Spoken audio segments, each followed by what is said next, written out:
Mr. Bennett.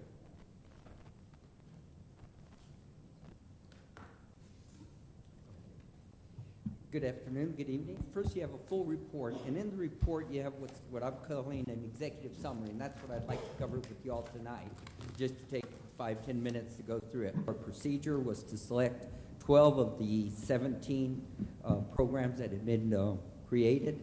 This covered 93% of the total funding of the bond. So basically, we looked at 93% of all the dollars that were spent on this bond issue back starting in 2004.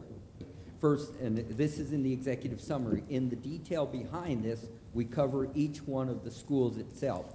There's a tab in there for Duarte, for El Dorado, and each one of the other organizations, where we go in depth as to what exactly did we look at, for instance, in the land acquisition.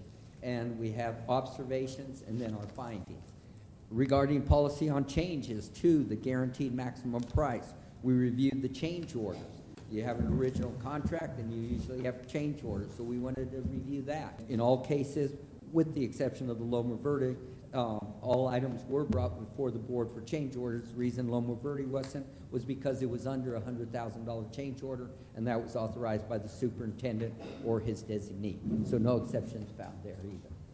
On these pages, pages 6 and 7, this is just a quick reference on some of the items that we noted in reviewing the change orders.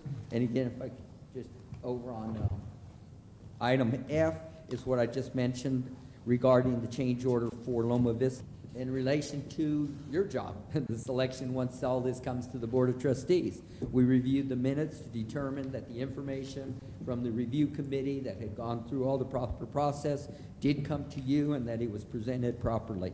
We did note exceptions in this occasionally, but the exceptions were proper exceptions in that you have a policy of keeping it local and also spreading the work. And so in some cases where the highest proposal, the highest factor, if I would, proposal had already had a contract, well then it went to the next level. So bottom line is that everything was within the highest possible rankings.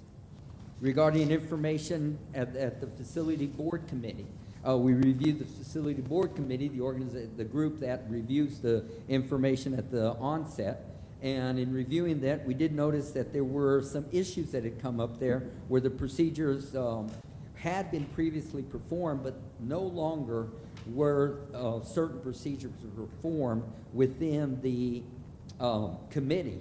And this is because earlier in the years, there was a breakdown of communication within the committee, and so it was determined that certain items not be presented to them because leaks were coming out, quite honestly. So now, going forward, yes, sir. Going over this, we're talking about the facility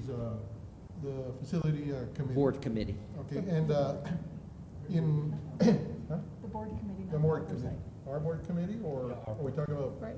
The committee comprised of board members and administration, not the Citizens Advisory Committee. Which one are? The facility, Facility? board, the facility board committee. And wasn't the facilities committee or the Citizen Advisory Committee part of this bond issue? That we were going to implement the committee to oversee the expenditures, the things we talked about in other meetings, and that they be included in this process? And they were included in the overall process. The only item that was excluded, and again, there's more detail in this, was the evaluation review sheets, the scoring sheets. Because if the scoring sheet information leaked out, that information could go to the prospective vendor prior to you, the board, giving that award. And so it's strictly that one sheet that has been removed. Let me see if I understand this. Okay. Involving one particular sheet, one particular item, this information was not brought forward to that committee because there had been prior Leaks, if you leaks would, of information? of some of that information prior to the board making the actual official. And were members of this committee that the leaks were coming from, were they citizens or were they school employees, district employees? I can't answer that. They were district employees. They were staff members in district operation. Okay. The Facility Board Committee, by policy, this is the discussion we just had, by policy, received the evaluation score sheets from the Administration Review Committee. Issues arose, some leaks arose, when confidential information was not retained within the committee in years past. To prevent these leaks, the policy to provide the evaluation sheets to the Facility Board Committee was curtailed, it was stopped, but there has not been a formal board approval of this because there's a policy to hand these things.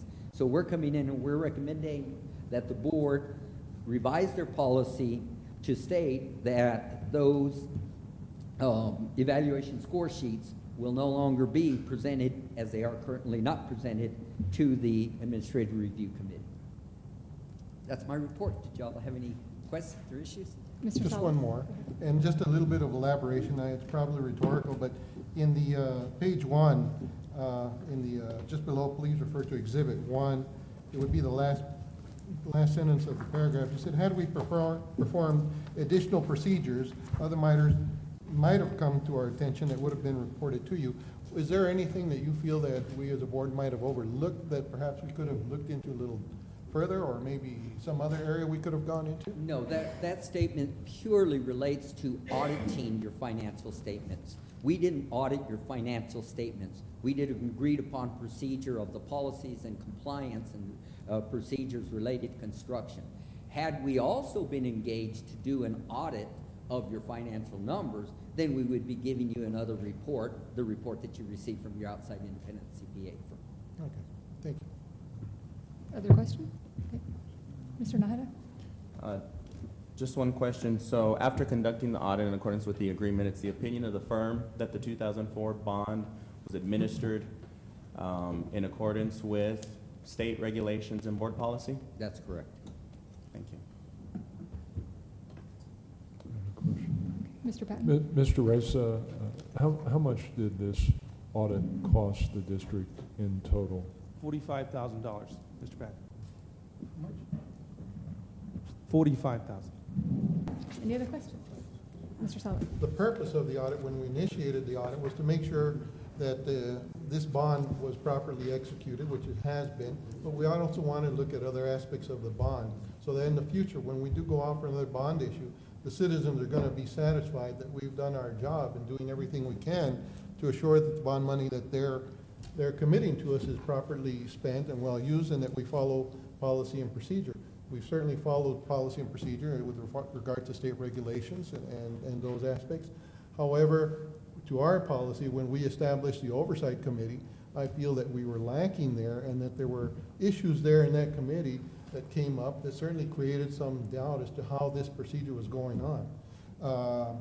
I wonder if maybe we shouldn't have looked at perhaps financial audits of this bond. I don't know what else we could have done. Anybody else? Move to approve. Second. Okay, we have a motion by Mr. Ayub, seconded by Mr. Nahara, to approve the Bond Program Review Services report. All those in favor say aye. Aye. Opposed? Motion carries. Thank you.